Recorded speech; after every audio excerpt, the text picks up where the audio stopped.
Hi everyone, welcome to Lakshya Computer Training Institute Bongaigaon. মই জ্ঞানদীপ।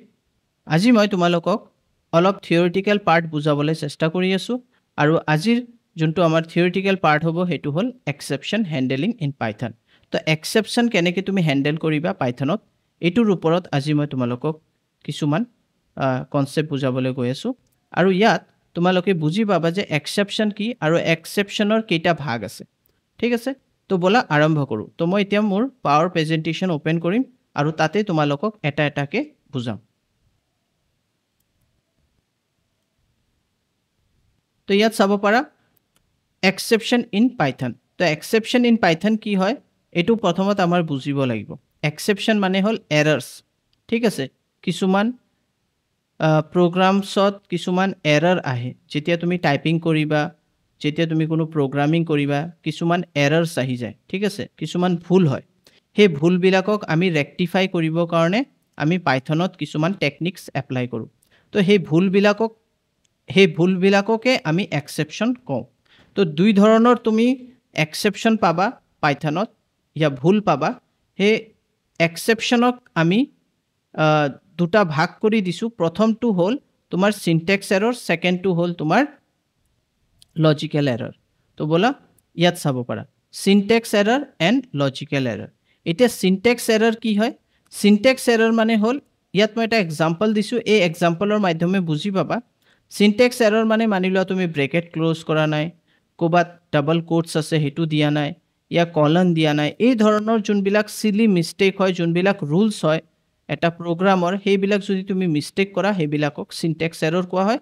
সেইবিলাক কম্পিউটাৰে তোমাক নকয় যে ইয়াত এটো এরর আছে এটো এরর আছে, হেতু আমি নিজে মানে এরর তোমাক দেখাবো কিন্তু তোমাক কোনো ধৰণৰ সাজেশন নিদিয়ে।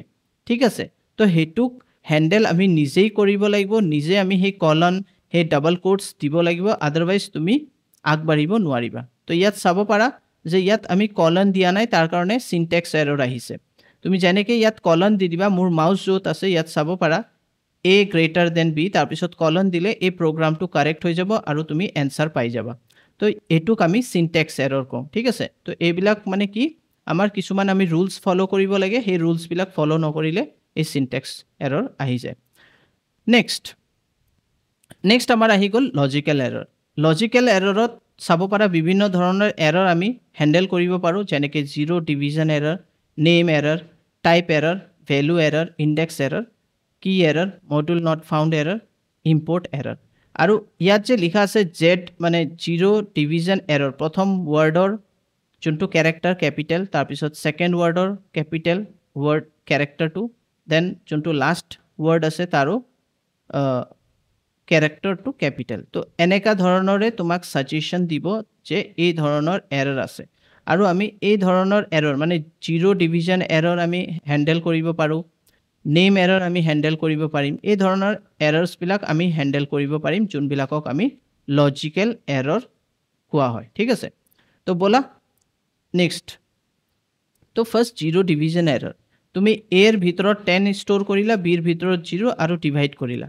তো 0 দি 10 কেতিয়াও ডিভাইড নহয়, তাৰ কাৰণে এই জিৰো ডিভিজন এৰৰ আহি যায় আৰু এটোক আমি হ্যান্ডেল কৰিব পাৰো। ঠিক আছে, আমি কিছুমান স্টেপ ফলো কৰিম, তেতিয়া আমি এই এৰৰটো এই এৰৰ মানে য'ত জিৰো ডিভিজন এৰৰ আহিব মানে যেতিয়া তোমাৰ প্ৰগ্ৰামটো ৰান হ'ব মানে মাজতে বন্ধ হৈ যাব, প্ৰিমেচুৰ বন্ধ হৈ যাব। তাৰ কাৰণে আমি কিছুমান টেকনিক্স, কিছুমান ট্ৰাই এক্সেপশন এই ধৰণৰ বস্তু ইউজ কৰিম। ঠিক আছে, তো হেতু সময়ত তোমাৰ কি হ'ব, তুমি এৰৰটোক হ্যান্ডেল কৰি লবা আৰু তোমাৰ প্ৰগ্ৰামটো পাৰফেক্টলি ৰান হ'ব।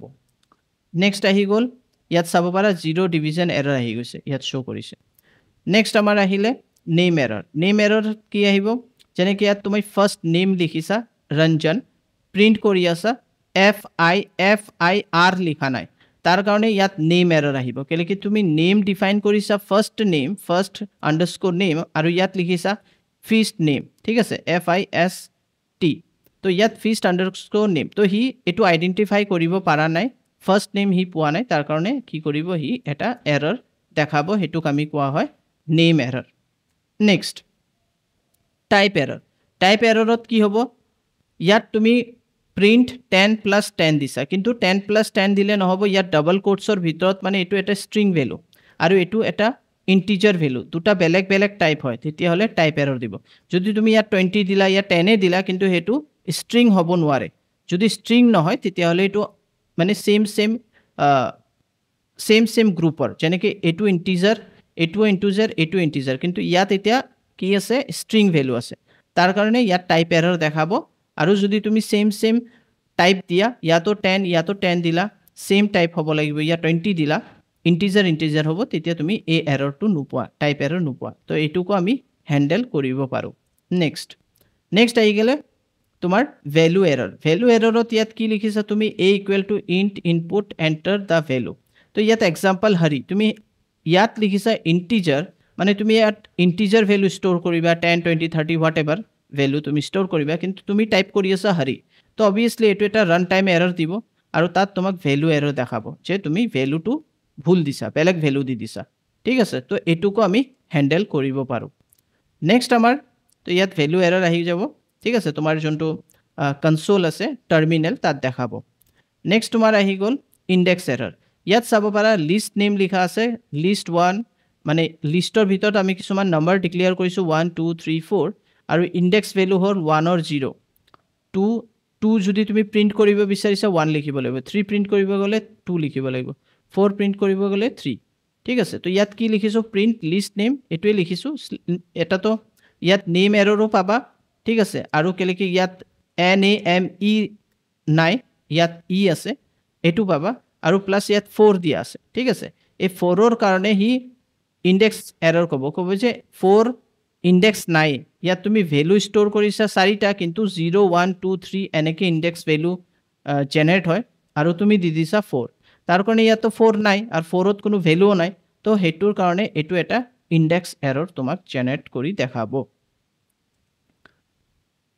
নেক্সট আমাৰ আহিলে কি এৰৰ তো ইয়াত চাব পাৰা এটা ডিকশনাৰি আমি ক্ৰিয়েট কৰিলো নেম ইয়াত চাব পাৰা name equal Rahul name two হল কি ৰাহুল হল তোমাৰ ভ্যালু ফিস হল তোমাৰ কি আৰু 8000 হল তোমাৰ ভ্যালু ঠিক আছে ফিস হল তোমাৰ কি কিন্তু যেতিয়া আমি প্ৰিন্ট কৰিব গৈ আছো ডিকশনাৰি ইয়াত তুমি কবাৰে ডিক আৰু ইয়াত কি লিখিছো ফি তো ইয়াত আছে কি নেম ফিস আৰু ইয়াত তুমি লিখি আছা ফিস তো ইয়াত কি কব তোমাক কি এৰৰ মানে এই ধৰণৰ কি নাই এই ধৰণৰ কি তুমি লিখাই নাই তাৰ কাৰণে এটো কি এৰৰ দেখাব নেক্সট আহি গল মডুল নট ফাউন্ড এৰৰ কেনেকে আমি ফাইন্ড আউট কৰিম তুমি মানিলো এটা প্ৰগ্ৰাম লিখিছা এটা মডুল বনাইছা মানে এটা ফাইল বনাইছা ইয়াত লিখি আছে cal.py return a plus b ঠিক আছে এটো ঠিকই আছে আমাৰ মানিলো এটা ফাইল বনাইছা তাত কি এটা ভেৰিয়েবল মানে দুটা ভেৰিয়েবল আছে ইয়াত ভ্যালু হুমাব আৰু তোমাক ৰিটাৰ্ন কৰি দিব কিন্তু যেতিয়া তুমি ইম্পোৰ্ট কৰি আছা তেতিয়াহলে CALS লিখি আছা কিন্তু তোমাৰ যোনটো মডুলৰ নাম cal আৰু ইয়াত cals লিখি আছা তো হি কি কব মডুল নট ফাউন্ড কেলে কি s কিয় লিখিছা s ধৰণৰ মানে cals বুলি নামৰ কোনো ধৰণৰ ফাইলে নাই ঠিক আছে মডুলে নাই তো হেতু কাৰণে তুমি এটা এৰৰ পাবা ঠিক আছে নেক্সট আমাৰ আহি গল ইয়াত চাব পাৰা ইম্পোৰ্ট এৰৰ মানে কি তুমি এটা মডুল বনাইছা ঠিক আছে আৰু তাৰ ভিতৰত তুমি যোনটো ফাংচন লিখিছা sum এটো ঠিকই আছে ইয়াত আমাৰ এটো বেলেগ এটা ফাইল ভাবি লোৱা এই ফাইলটো বেলেগ cal.py মানে হল এটা বেলেগ ফাইল cal নামৰ এটা ফাইল তাত এটা ফাংচন তুমি ডিফাইন কৰিছা sum আৰু এই ফালে তুমি লিখিছা from cal import sum তো cal হল তোমাৰ মডুলৰ নাম ঠিক আছে আৰু তুমি ইম্পোৰ্ট কৰি আছা ফাংচন তো ইম্পোৰ্ট যেতিয়া ফাংচন কৰি আছা sum1 তো sum1 বুলি কোনো ধৰণৰ ইয়াৰ ভিতৰত মডুলে নাই তো এটো ইম্পোৰ্ট এৰৰ কব ঠিক আছে তো তুমি যদি মানে ইয়াত sum লিখিলা হেতেন তেতিয়া হলে হি কোনো ধৰণৰ এৰৰ নেদেখায় কিন্তু ইয়াত তুমি sum1 লিখিছা তো হি obviously ইম্পোৰ্ট এৰৰ দেখাব তো আই থিংক তোমালোকে এটো বুজি পাইছা মই যি তোমালোকক বুজালো যদি তোমালোকৰ কোনো ধৰণৰ ডাউট থাকে আজিৰ ক্লাছত প্লিজ মোক জনাবা মই সেই ডাউট বিলাক ক্লিয়াৰ কৰাৰ চেষ্টা কৰিম আমাৰ নেক্সট ক্লাছত প্ৰ্যাকটিক্যাল হ'ব এক্সেপশনৰ মই তোমালোকক দেখাম কেনেকৈ আমি এক্সেপশন হ্যান্ডেল কৰো তো ইয়াত যোনবিলাক আমি এক্সেপশন তোমালোকক দেখালো ঠিক আছে যোনবিলাক এক্সেপশন আমি চালো যেনেকৈ নেম এৰৰ তাৰ পিছত ইনডেক্স এৰৰ ভ্যালু এৰৰ এই গোটেইবিলাক আমি কেনেকৈ সলভ কৰিম হেতু আমি নেক্সট ক্লাছত দেখাম আশা কৰোঁ আজিৰ ভিডিঅ'টো তোমালোকে ভাল পাইছা। যদি ভাল পাইছা, তোমালোকে শিকিব পাৰিছা পাইথনৰ কিছুমান কনচেপ্ট, তেতিয়া প্লিজ লাইক কৰিবা, শ্বেয়াৰ কৰিবা, কমেণ্ট কৰিবা। Thank you, bye bye, take care.